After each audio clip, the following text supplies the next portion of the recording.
right, welcome back to the Rowdy Report, everyone. While no major platinums going on at the moment, there's plenty of squash with the gold event in Houston, silver event in Canada still happening, still featuring the world's best. I mean, I said it a couple episodes back. I find these events to be far more entertaining as the quarterfinals and semifinals aren't as predictable and set in stone like it is in the platinum. You can really see the depth of the tour with the names that deserve more attention.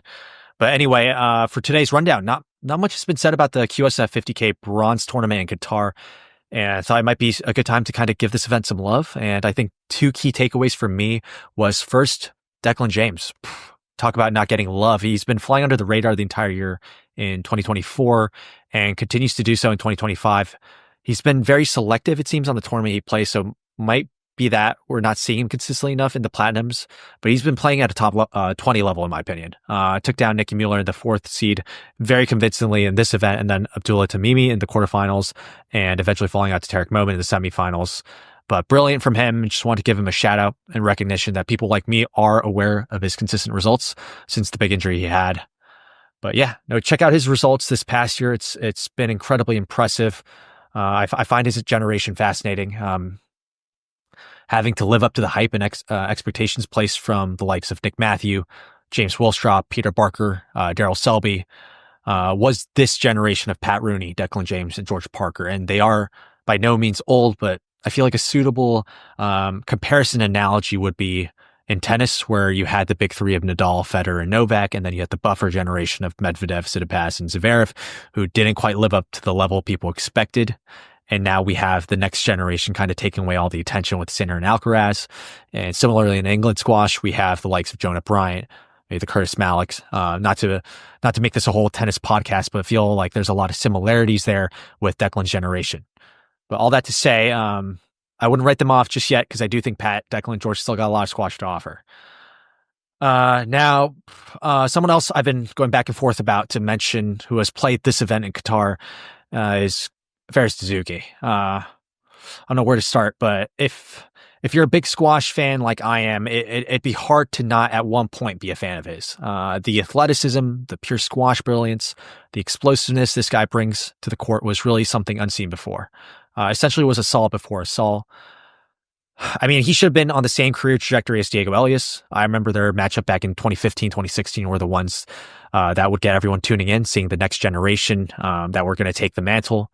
I mean, to defend him and provide some context, I think he's had a rough time with injuries, but man, it has been so upsetting and disappointing to see him not consistently up there with the best.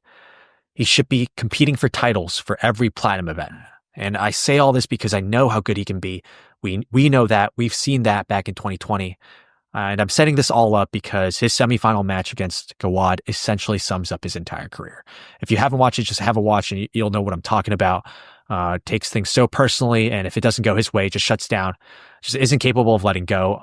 And I get it. It's hard not to take things personally in squash, and there's so many factors with the ref, the opponent, and I get all that context, but you have to move on. And I think it's such a shame to see him this way because, again, we know how good he is. But yeah, anyway, that's my coverage on Qatar without even mentioning the winner, Kareem Gawad, which is pretty egregious by me. But let's move on to today's interview with Emily Whitlock, everyone. All right, we got Emily Whitlock joining us today. Welcome to the podcast. How are you doing? Hi, yeah, good, thanks. Thanks for having me on. Yeah, excited to have you on. Just wanted to start this off by asking you, how has the season been for you so far? How would you rate it? What's been happening in your world?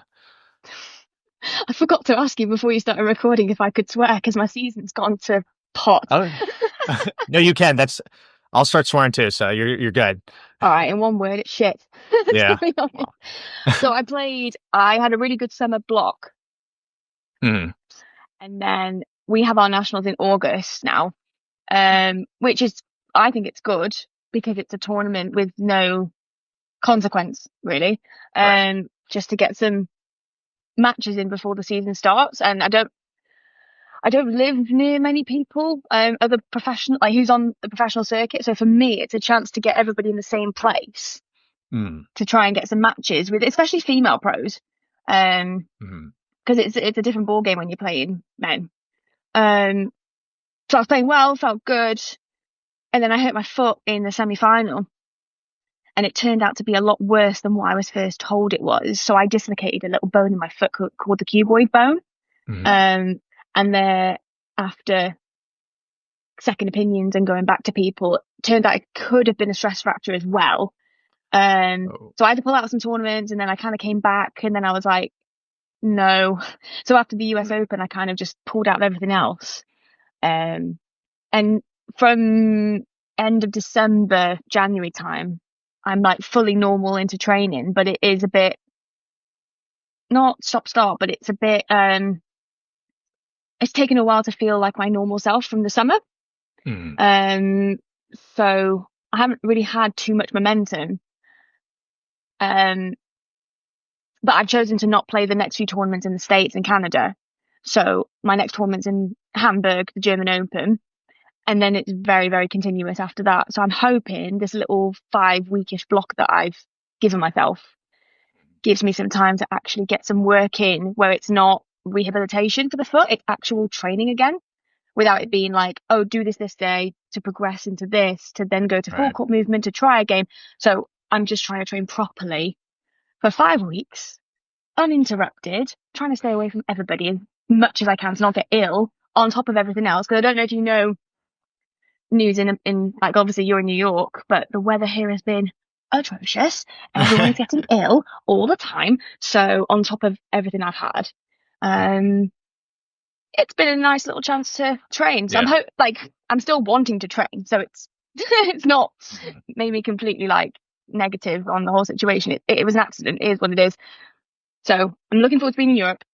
I'm looking forward to playing some tournaments closer to home, and to hopefully get some actual positive, even if I don't win, it's still a positive result by being able to play fully fit, relaxed, like I've actually got some work in my legs. So on the up. Do you regret kind of going to doing the kind of the North America to start off the year? Do you, like, looking back on it, would you have rather just stayed home and use that as a block, or you didn't mind having that? Well, I didn't so my ranking went down because of the injury, so I didn't get into TOC because PSA also changed the way they do the platinum draws. Yeah. Coincidentally at the time where it pushed me out of the draw anyway, like a load of other things they've done, just doesn't benefit me at all.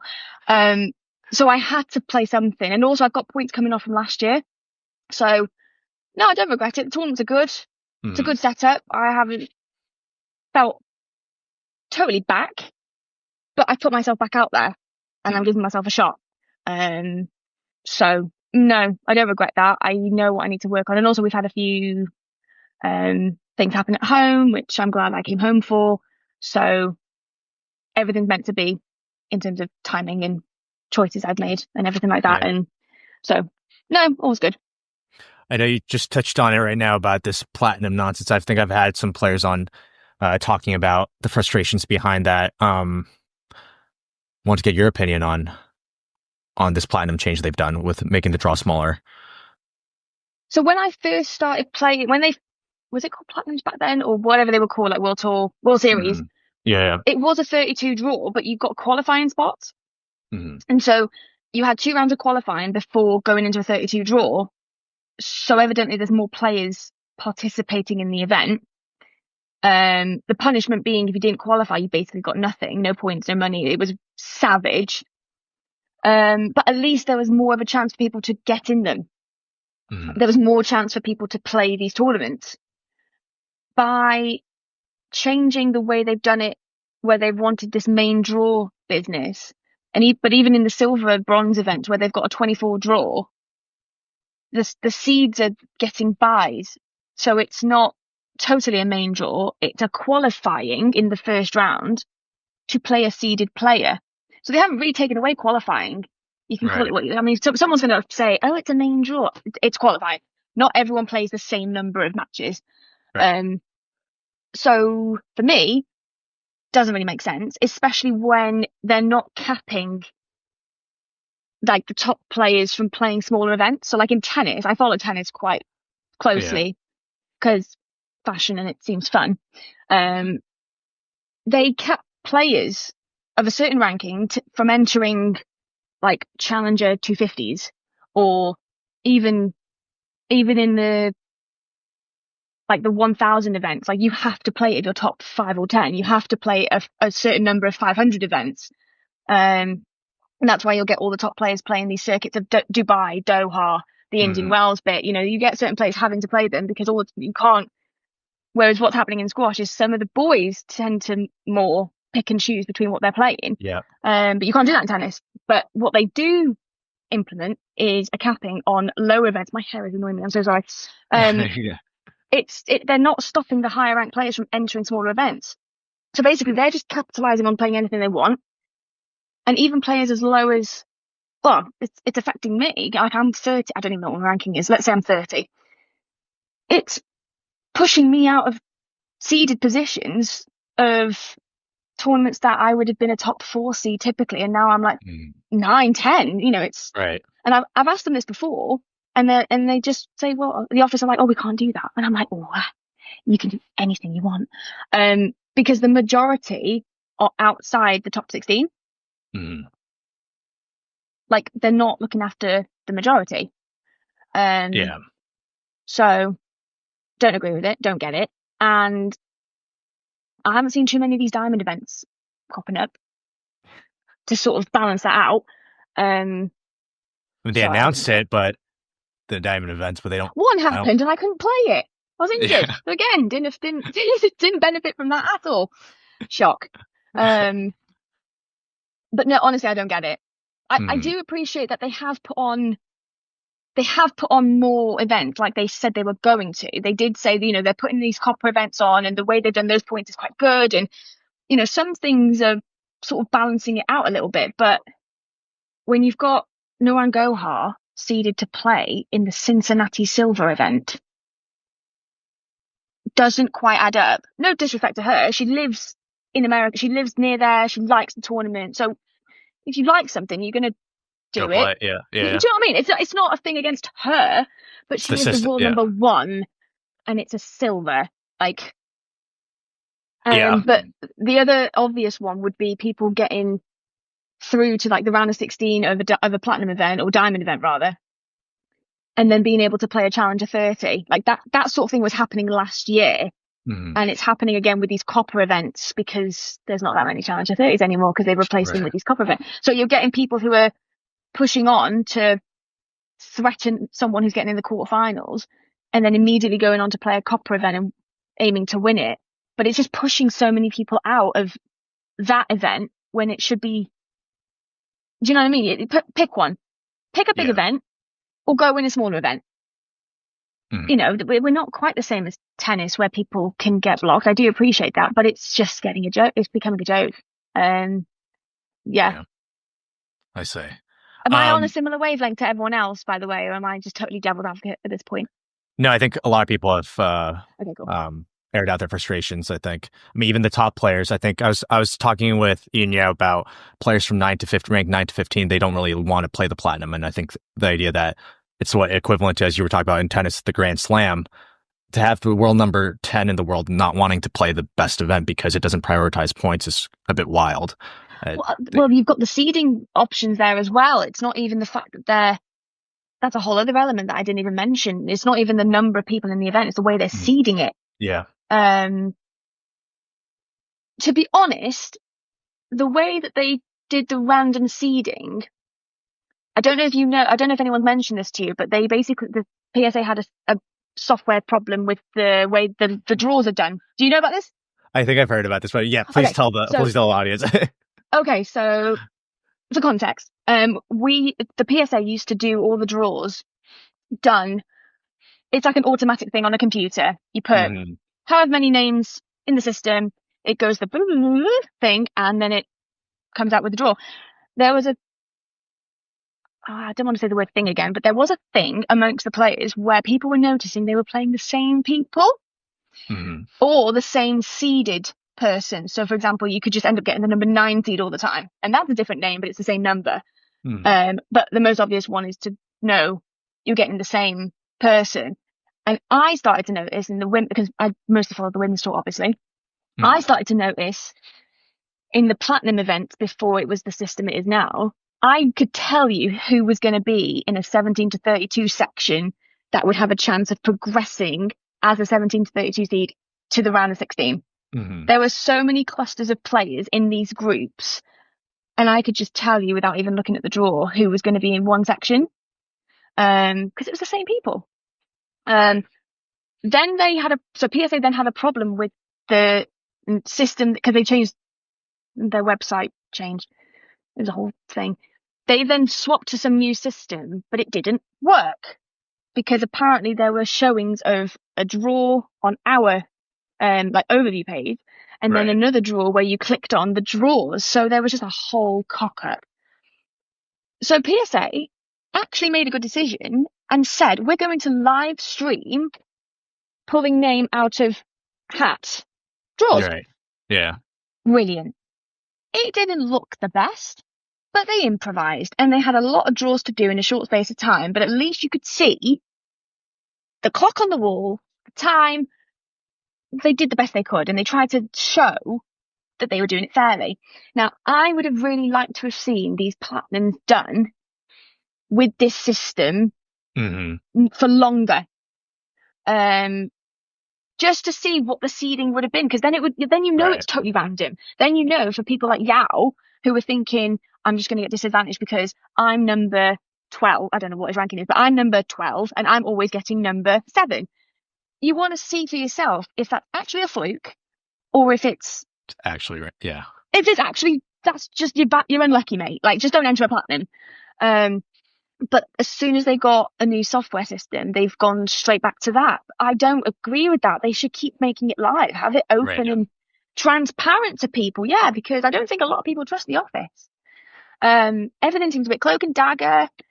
So the more you can be in people's faces with what you're trying to do and how fair you're trying to make it, I don't see that as a bad thing. But yeah, the fact that they've gone back to the software system now, I've already got people who I used to get previously because it probably recognizes my name, because computers remember codes and patterns, and that's just the way it is. So that's my argument with it. I would have liked to have seen the old school method of plucking name out of a hat for these draws for a bit longer. Did they actually live stream it for the players to see it? Wow. They did, yeah, they did. But then they started recording it, but not doing it live, then showing us links of, this is what we filmed earlier. My cynical brain was like, how many takes did you do? You didn't show me your phone case that said 11:04. I don't know how many takes you've done of this. Yeah. So they kind of weaned themselves off the total transparency front, but I just don't think it's malicious. I think they just thought this is efficient, but it was better than the software thing because I think people now just don't see anything from the office. So that's my thing for people like Yao who are saying that. That would be my argument. I would say, no, show me that I'm really unlucky for a full season, please. And then I'll make my mind up. Wanted to also ask you about, I know in the Cleveland event, I believe I saw you commentate. Wanted to ask how that came about, how that experience was for you. I think as a spectator, we loved having you on there, but is that something that you're thinking about? If they do invite you to continue to do it, is that something you'd be interested in doing while balancing playing these tournaments, or is that not something you'd be interested in? Want to get your thoughts on it?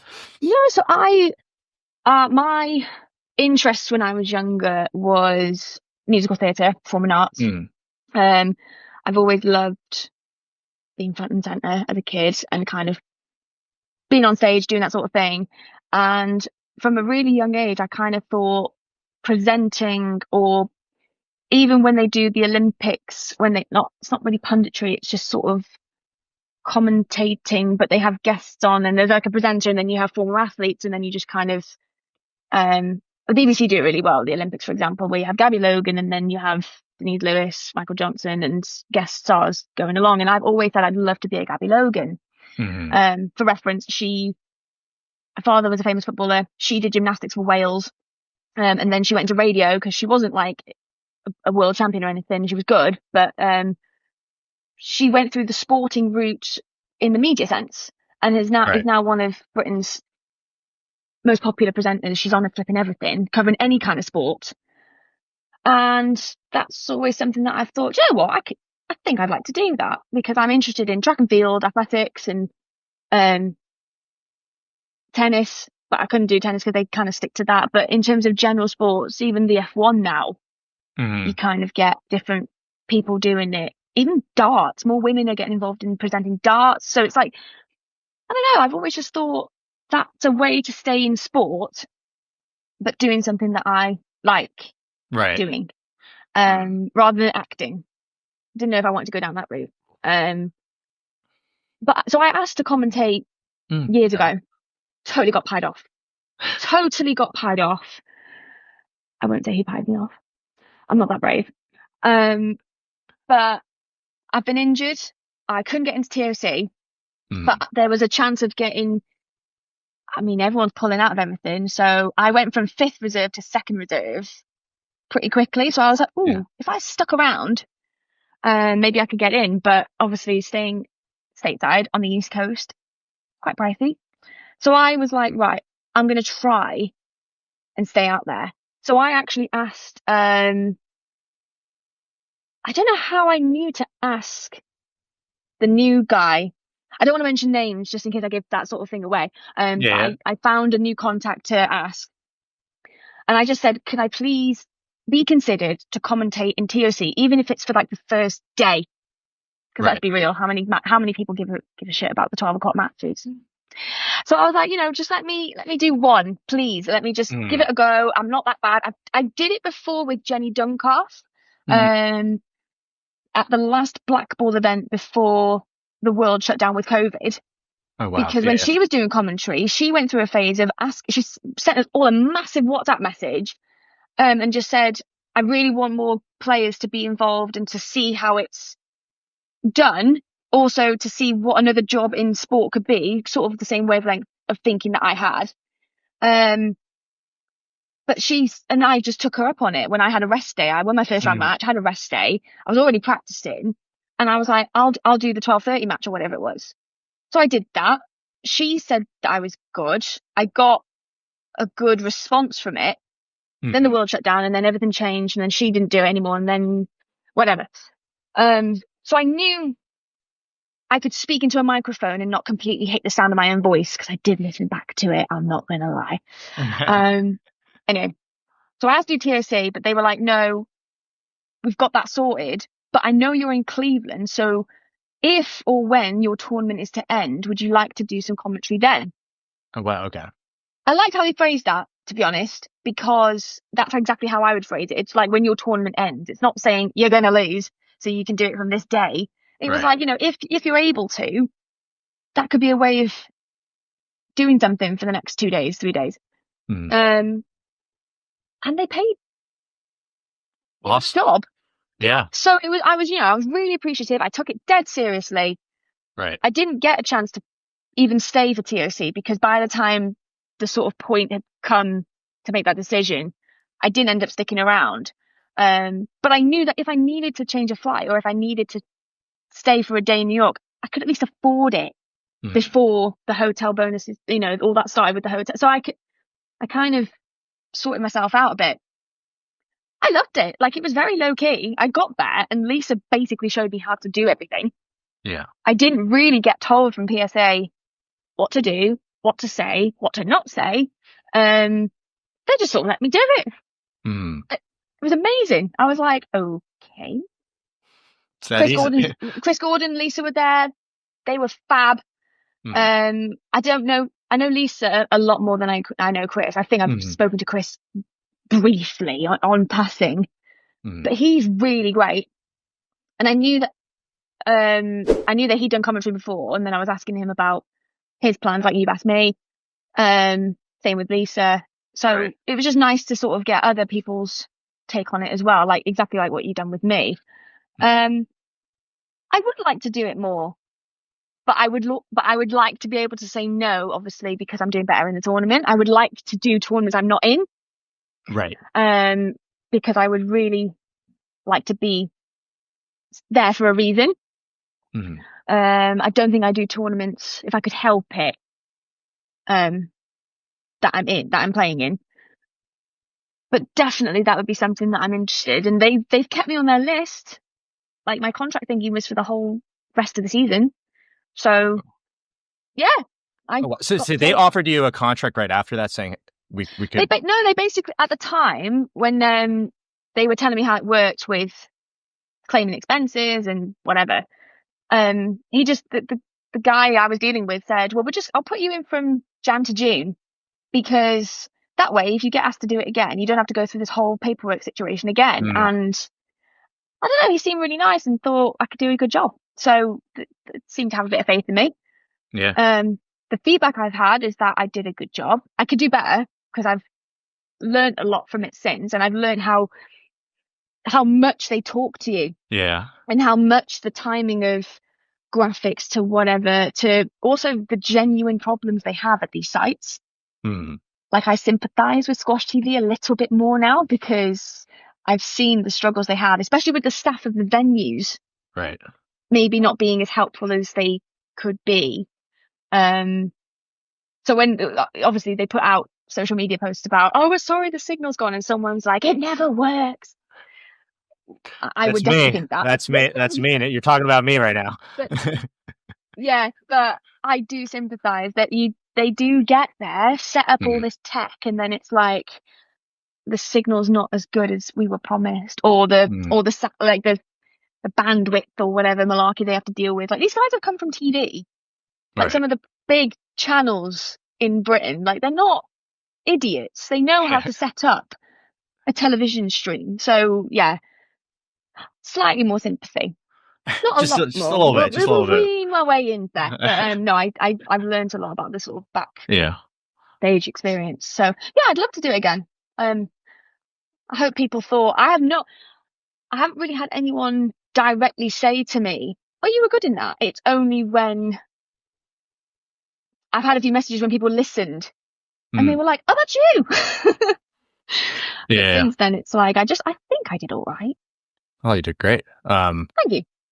Yeah, I plugged on my podcast when I heard you, I think a couple episodes back, saying, love the addition of you. I think I always like just having professional players come into the comm. It's just a different type of analytics and insights that you guys bring that we might not, the common people might not really recognize while watching. Yeah. So I think that's fantastic. It's important to have context as well, because a lot of people who don't play on the professional circuit don't know the ins and outs of tour life. And to be honest, and I mean, in that sense, I'm the worst person because I don't know any squash goss per se, but I know who's working with who. I know who's been training where. I know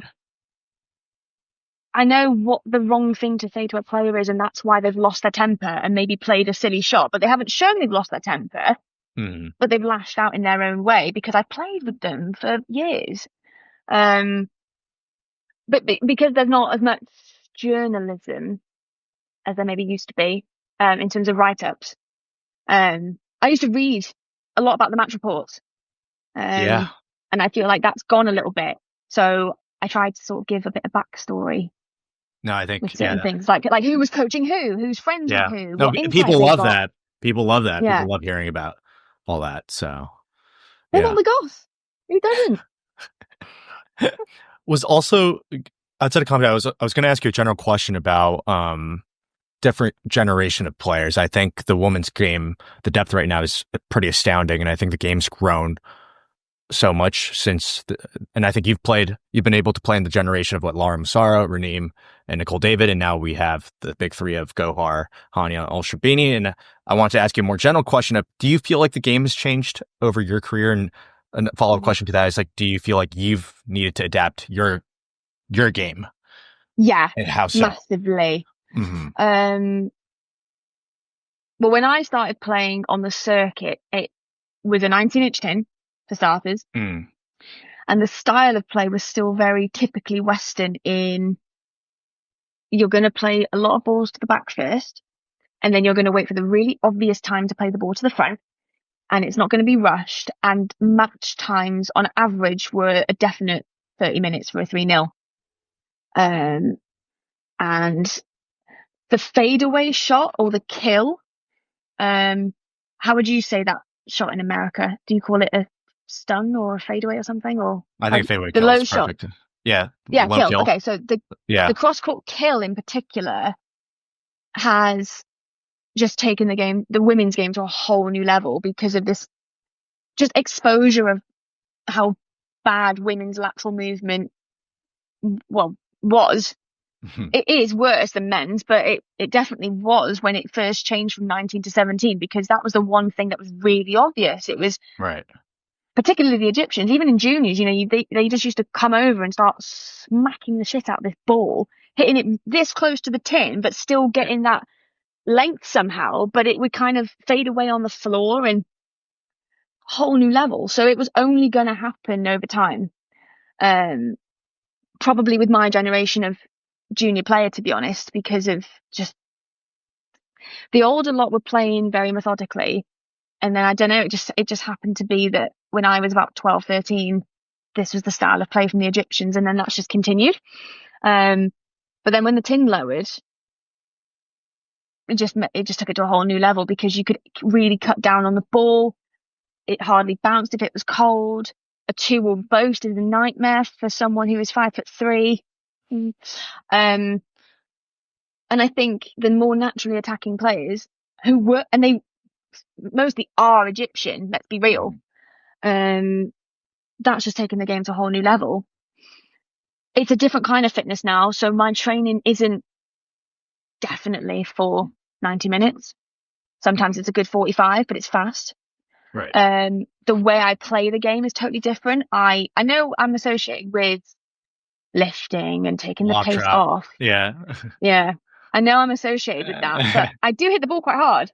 I always have done on the backhand side, but to the back, I've always put a bit of pace on the ball. My forehand was a little bit weird as a kid, and I really worked on my technique. Even still, it's not natural for me to hit a forehand. Yeah, I used to have a really, I'll demonstrate with a pen. I used to have this really open grip, right? And then when I would switch over to forehand, because you used to only have one grip, now everyone has 20, I would hit the forehand like this and kind of punch it. And then if I dug the ball out the back corner, the butt of my racket would kind of hit my wrist there. So I just get this bruise, like this 12-year-old getting a bruise there, and it's just dodgy as hell. Yeah. Like, why is your child bruised massively? But it's because I'm digging the ball out the back corner, hitting myself. So, but I had a super open backhand grip. So again, chipping it down the backhand line then became hitting it hard down the backhand line, and that's my definite favourite side. So yeah, forehand, not the one for me, and especially with the women's sort of that pelvis, that alignment that we have. I call it teapotting. So when people kind of bend at a stretch, it's like literally like a little teapot. You've really got to sink at the hip. So you'll see a lot of players now working on their hip mobility, piriformis mobility, all this sort of stuff with a kettlebell to add a bit of extra weight. That's because of this lower tin and the explosive type of matches we're having now. Before, you could be really upright and you could kind of just trot about, and it's a real cardio burner, but it wouldn't be a lot of bending. Not really. A lot of bending now. Bloody hell. Hips are killing. So you just got to really, as soon as anything's loose, you got to go for it, but not too wild. There's a balance. But average match times now, sometimes it's 20 minutes. It's explosive, and you're probably out of breath, heart rate in the red zone. Yeah. But for some women's matches, when you see a 22-minute 3-0, they can be blowing. But it's just because you can't always get the ball back because the ball's so low, but someone's been so attacking. And then on the other hand, if you've got people who are kind of on par with each other and the ball's a bit warmer and they're working on that, like someone like Hania Hamami and Nuran Gohar. So Hamami's movement is a joke. Her lateral movement for a female is, I'm jealous of it. But then, so she can keep picking those balls up because she can just naturally dip through. And then you've got Gohar's pace, and she always hits down on the ball and always plays a kill. Right. So you've got someone who can fetch it back, and you've got someone who's constantly going for it. Hania also is attacking player and a class player in her own right as well. So that's the level that they've got, and that's why their matches can go on and on. But if you haven't quite got that level, equal level of player, that's why it can be 20 minutes, but it's still freaking savage. Ruthless, yeah, I'm sure. Yeah. I feel like Norgor and Hania have very obvious strengths on paper. You'll just know. I think even from the outside perspective. But I'm curious to get your take on Nora El Sherbini as well. What makes her game so special? She is so deceptive, particularly on her backhand side. The swing looks the same. So you don't know if she's going to hit volley drop, volley length, volley boast, volley cross-court flick. She's just able to keep playing with the same swing, any ball. She can hit the ball the same way, and you just never know where it's going to go. She also takes it deceptively early from behind people. Like, so you'll like hit a drive, for example, and you're in front of her, but she's then going to volley it behind you with pace. So yeah, like, might not be so obvious, but the pace is really high when you're on court with her. Yeah, deceptiveness. I mean, because again, she's got her weapons in terms of her shot making and just general ball coverage, but I wouldn't say that was a weapon. That's just her standard way of playing. Yeah. But her hold and her deceptiveness, if that's a word. Yeah. Makes sense. You're not one to shy away from speaking up, whether through the social media, and I think it's brilliant that you do. I was going to ask you a side question of, have you ever been fined from PSA from that? Being outspoken? No, but I've been totally ostracized by the players. From the players? Wow. Yeah. Well, everyone can bitch about it all they want in the changing rooms, but then say the opposite online. And it's like, what are you talking about? Like the whole, so I didn't play a tournament in Saudi Arabia. I don't know if you know. Yeah, I heard about this. It. Oh, you did? Okay. Yeah. No, but please, would love to get the more context out of this. I just didn't enter it. And it was only when another promoter asked my dad, he was coaching another player at the time in a men's tournament. And this guy just said to my dad, "Oh, Emily's not playing the platinum in Saudi." And he went, "She won't." Like, my parents were trying to tell me to go. Just go, take the points, whatever. I'm like, no. And he just told this guy that I wasn't playing. And the response was, "I think it's brilliant." Apparently this dude he was like, "Oh yeah, I work with Amnesty International sometimes," and blah, blah, blah. So obviously it's going to go down a tree. And then he, out of nowhere, Rod Gilmore phones me up for like an interview. And so I'm on the way back from League at this point. So I put him on my Bluetooth speaker and I just drove an hour and 20 at like 50 miles, like steady. There was no one on the road. So I was like, "Okay, Rod, I'm in the car. Yeah. I can talk to you, but like, I'm driving. So like, it's on Bluetooth. It's okay. But what do you want to ask me?" And he just went, "Why aren't you playing?" So I was just like, "Well, do you want your wife and daughter to play?" Probably not. And then I just went off. I actually did my research, so I knew about the whole thing. I was like, "There's no one going to be watching. There's no one going to be doing this." And yeah, gave my reasons. And he was like, "I'm going to put it in the Times." Because there was a Russian chess player who refused to play in Saudi as well for the same reasons as me. Totally separate story. Like, we had never heard of each other, obviously, but that was happening at the same time as me, apparently. And so he just knew about it and was like, "Oh, I want to put this in the Times." And he's a pretty well respected journalist. He's written about squash for years. He does a load of the GB hockey and other things. So I was like, yeah, go for it. But I was like, "I know this isn't a done thing." I was like, "Is there any way you can just vet me first?" And he did. He let me, because obviously when you write and he wants to put his own spin on it, I was just like, don't twist anything. Like, I know how this game works. That's why I didn't do journalism at uni. Like, I don't want to do it. I just don't want you to start twisting anything I said, because I haven't said anything for you to twist. And my dad, there's always that threat as well, because my dad played and he knows my dad. So I was like, "My dad will get you." He let me vet it and he let me read it. I read it with my parents and it was true. The whole thing was factual. I didn't say anything about, "Oh, they're bad for doing this tournament and this. It was literally like, there's a tournament on. I don't want to go." Anyway, so I then just retweeted it, because that was a thing you did back then, or you X'd it. Because I was in the Times. Yeah. Like, it was cool that I was in the Times. And my photo wasn't totally minging because it was an action shot of me playing squash. So I was like, this is cool. Hmm. And I got a load of praise from people when I saw them at league, mostly from men as well. It wasn't, for me, it was nothing to worry about. I just chose not to play a tournament. I didn't want to go about it in blasting it on social media. Someone found out, they asked me about it, and that's how it happened. But when I shared it online, because I was part of the England system at the time, Yeah.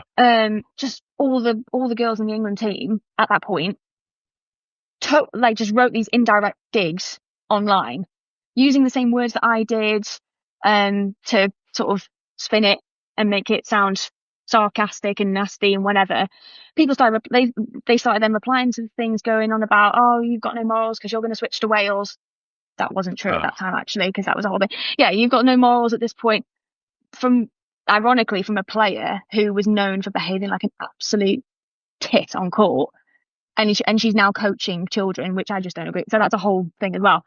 And then when I went to tournaments, people who were faces of this PSA Foundation, like mental health ambassadors, totally blanked me, totally stopped talking whenever I walked past them, made me feel as uncomfortable as possible, whispered. If they wanted to speak to each other, they whispered when I was in the room, in the changing rooms, totally blanked me. And these are grown women. Mm-hmm. It was like being back at school. I mean, I fortunately never really experienced this at school, but it was like I was at school. And a lot of them are still playing now. And a lot of them promote how you should be kind to everybody and how you should, respect equality and not slag me off at the fact I'm in a same-sex marriage or relationship or whatever. A lot of people are just, it didn't make sense. But if anything, I was saying they're not treating you very like if I went to Saudi and I was being made to do X, Y, Z just to be there, like they wouldn't want you and your partner and whoever else to fully be themselves in public because you get stoned to death at that point in time. It was like really ridiculous what was going on there. So I was like, what? But PSA no, because I had got a phone call from Lee Beachill, because I think Rod had got in touch with the office. And then I phoned Rod back, and that's when I was like, they're telling me that they're phoning you up, that you're phoning them up and whatever. And he was like, yeah, I just want a comment from them, because why wouldn't I want a comment from them? Mm. And I was like, okay, they're obviously just annoyed. But the phone call I got was like, oh, if you say anything, we'll take action, blah, blah, blah, like all this stuff. And I was like, I literally just don't want to play your tournament. Has that tournament been on again on the calendar since? No, it hasn't. So it was this whole thing of, we're going to put this tournament on, it's going to be great, blah, blah, blah. It wasn't televised. It wasn't on the news. It was just, someone from Saudi Arabia, I think it was Ziad Al Turki, who was actually chairman at the time, and then someone else from Saudi, maybe, I don't know who exactly the whole thing was, but it was like, we're going to put this tournament on, because we can. And I've had some of the players say to me since, yeah, it wasn't as good. It wasn't what they made out it was to be. Like, it was totally behind closed doors. It was like a COVID tournament looking back, apparently, like comparing to like what they were saying. No one could watch. No one could go out. Like, because my point was, if it was a tournament where anyone could watch, men could watch women playing sport, brilliant, put me first match on. That is a groundbreaking thing to do in the Kingdom of Saudi Arabia. Like, that is ridiculous. Mm-hmm. But that wasn't it. It was like no one couldn't actually watch. So I think a lot of people thought it was because my dad couldn't go, and my dad coaches me. He's a former player, for anyone who doesn't fully know. It wasn't to do with him at all. He was the one telling me to go initially, and I was just like, oh, shut up, Phil. But no, so I haven't been fined for PSA for shit like that. And also I think since then I think you've got to just state the facts. You've got to just say what happens. I don't think you can totally give your opinion, because that's when it can be subjective. If you give a fact about something, how people interpret that is up to them. But obviously if you read something and it's outrageously bad, that's what the reaction's going to be from the majority. And then, like anyone with a brain cell engaging in a social media post, for example. I remember Miguel Rodriguez did one about the refereeing in Chicago last year. Yeah. And I shared it, and I was like, well, yeah, this needs to be said, but maybe by more top players, because that tends to be where, like, the lacking of speaking out online about these problems, Right. which is a fact. Thought I'd get fined. Never did. Mhm. But yeah, Is my there still an parents have awkward always told me air? to state facts. Yeah. Is there still an awkward air between, so you were alluding to the fact that some players were not happy or not agreeing with what that retweet that you did on that article, but do you feel like everyone's moved past it, or do you still feel that air of animosity? Well, a lot's changed since, because I'm not part of the England system anymore. Predominantly, like, that led to the beginning of the end for me. Oh, wow.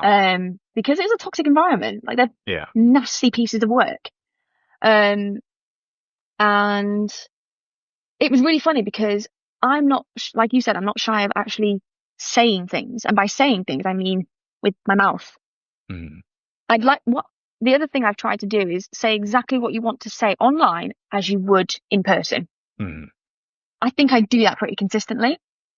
A lot of these people don't. The number Right. of times, like, it's just sort of never been spoken about. I'm waiting for someone to say to me, well, I was waiting, it's a bit long now, but I was waiting for someone to approach me about it. No one did. Mm. Literally silence. No one did. And it's all just like keyboard typing, just bitchiness. Mm. And no one would say anything. And then years, time's gone by. I've left. Should have been very obvious why I left. Just no one said booze or goose. And then it's just sort of been forgotten. And I haven't got a problem with anyone. Yeah. So there's no reason for there to be any awkward air. And also, some people have retired and the times have moved on a little bit. So at the moment, all is good. Like, I have my friends outside of squash. Like, I don't really have these groups that I latch onto anyway, which, you know, Right. good. No, that's fine. But Yeah. no, that was a thing. It lasted for about a year Mm-hmm. properly. I haven't forgotten about it. Don't get me wrong, but also I haven't actively thought about it until you've just asked me now. It's like, oh yeah, that happened. But yeah, that's just Gotcha. women for you. I'll wrap the boring interview part now, and I was going to do some fun stuff, which I call the quick fire segment. If you're okay with it.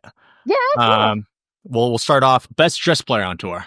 Best dressed player on court or generally? On court. Alicia Mead. How about worst dressed? Oh, that is savage.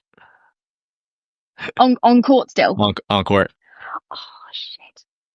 No, it's worst dressed. I don't know anyone well enough for them to take this as a joke or like some sort of banter or recognizing they just don't care. Some people just don't mind what they look like and they'll just turn up and play whatever kit they fancy. Yeah. And to be honest, if you're comfortable in anything, Yeah. it doesn't really matter what you wear. Worst dress on tour. Because the tour's not just the Top Guns, so I can think of people lower down. Oh, we need a second interview. We need a recap. I need to pay attention to more people. There's a lot of people who dress badly, but I mean, they could say the same about me. Half the time you're wearing trackies anyway. How about any player you'd like to see in the commentators booth that you'd like to hear from? Ooh, any player in the commentary booth? I think Mohammed El Shabaghi would be a good one. Yeah, it's a great pick. Yeah. Just because if he's commentating on people he has played against, like, he'll be able to tell you that the insight to, like, for example, if people get tired, some people have a bit of a tick, and if they get tired, they kind of shake their head and they're just like sort of shake, like it's almost like they're shaking off that feeling. Or some people kind of roll, like they'll make mistakes as a form of tiredness rather than looking heavy-legged or whatever. There's got to be some traits from Ali Farah, Gaultier, Nick Matthew. There's got to be people who he's played against where he can kind of point out the little bits like that, like people don't really see, and also what it's like to play.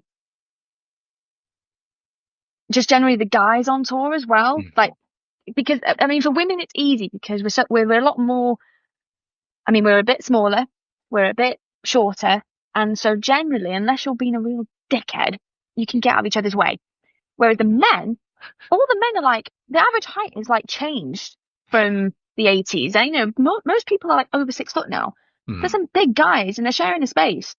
So I'd like to know who gives it a bit of an extra hit that's not really easy. Don't know where that thumbs up came from. But who's giving an extra bit of a hip, for Mm. someone to get through, who sticks the leg out subtly more than others. Like, I don't know, just No, would love to. Yeah. That's yeah, good. I just think his little bits of on-court insight would be good for people to know about. He would need to speak a lot slower though. He would need to speak a lot slower because I don't think everyone, like I can keep up with him, but I don't Mhm. think a lot of people would be able to keep up because he'll have like so much to like talk Yeah. about. So he'd need to take a sec. Mo, if you listen to this, like actually like breathe. Take a sec. How about best organized tournament of the calendar year? The Cincinnati Gainer Cup.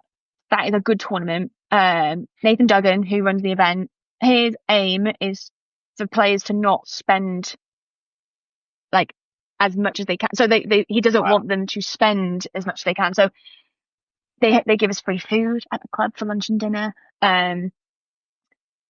They just look after us really well with expenses and stuff like that. And we always get like a goodie bag and like gifts and stuff. And this year we got like a little actual bag, like a bit like a bum bag or a fanny pack, Mm. as Americans call it, but it's a bit bigger, so it looks like a mini backpack, Right. but it can be a strap on, and it Mm. had our initials on it, so Oh it wow. had little EW on it and stuff, The and it was extra like a touch. nice Yeah. bag.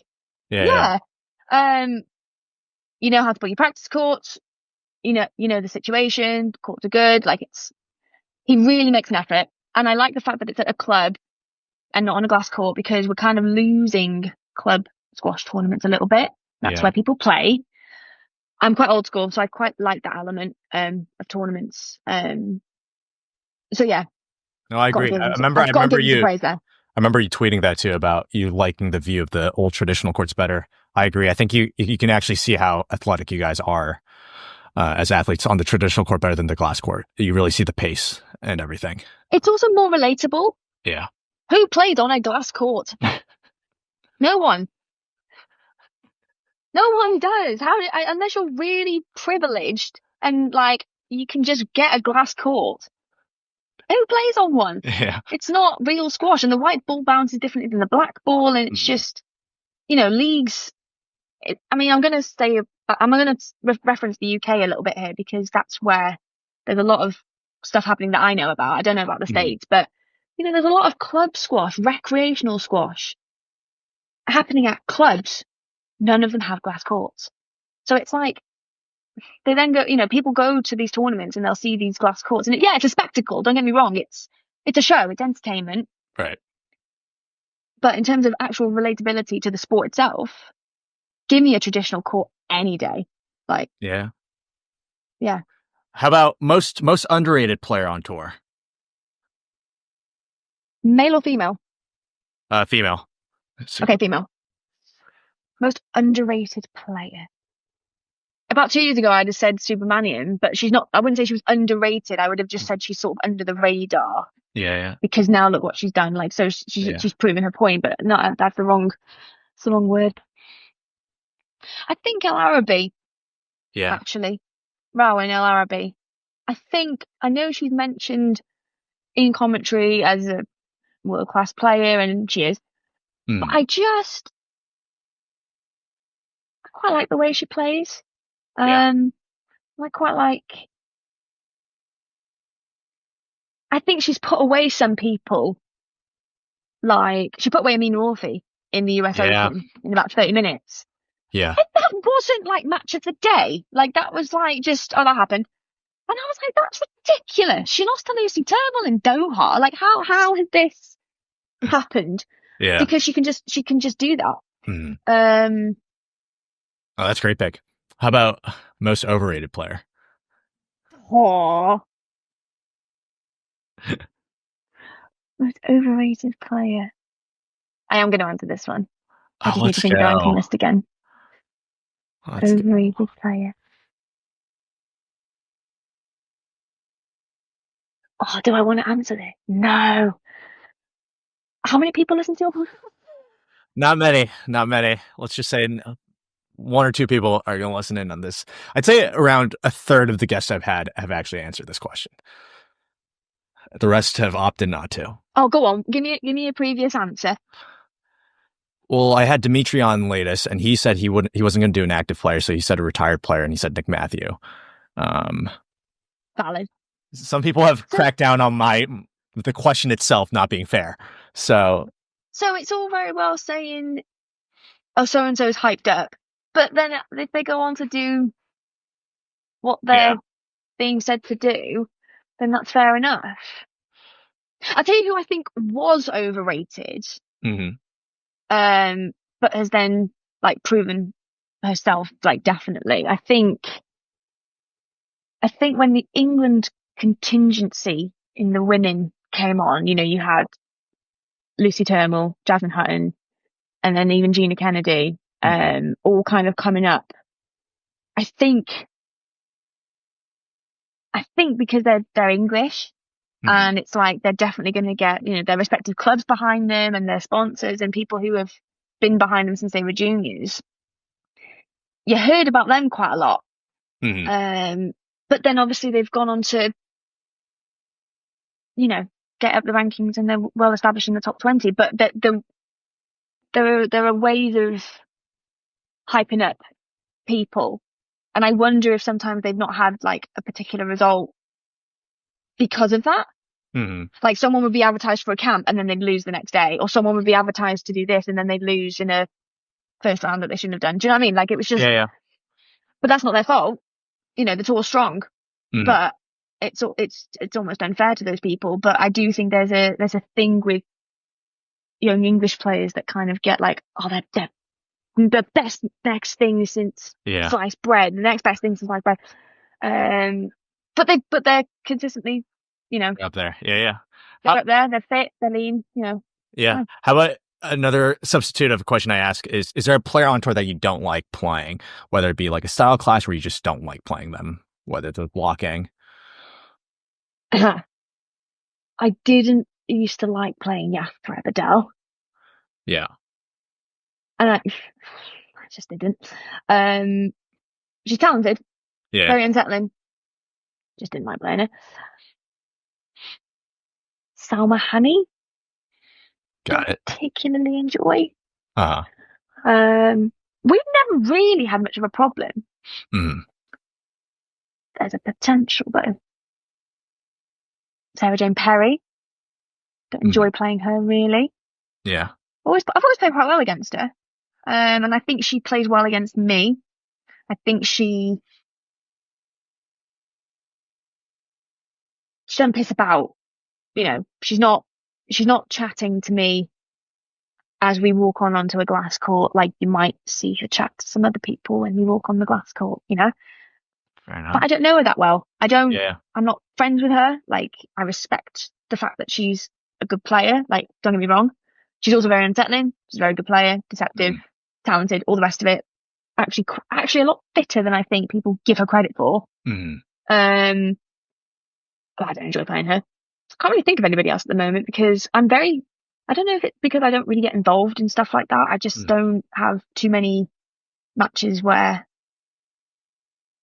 there's stop and starting. And if there is, I know it's not me that's the problem because it's not a common factor in my matches. Yeah. I had some guy tell me he liked refereeing me at World Champs. Yeah, I can't remember his name. It was the Indian referee. He was like, apparently he said to my dad, and then he said to me afterwards, he was like, I always really enjoy refereeing you because it's about the squash. And I was like, that's nice. That's what we're doing here. That's what we're doing. We're playing squash. So I know I'm not the problem. Like, I don't want to be the problem. I don't play like that. I try and play the ball. Sometimes a bit too much, and also sometimes I'm a bit too considerate of other people being in the way, which I get told off for on a daily basis. Well, I'm going to wrap it up there for the interview. I appreciate the conversation. Thank you so much. Cool. Thanks for having me. I enjoyed it.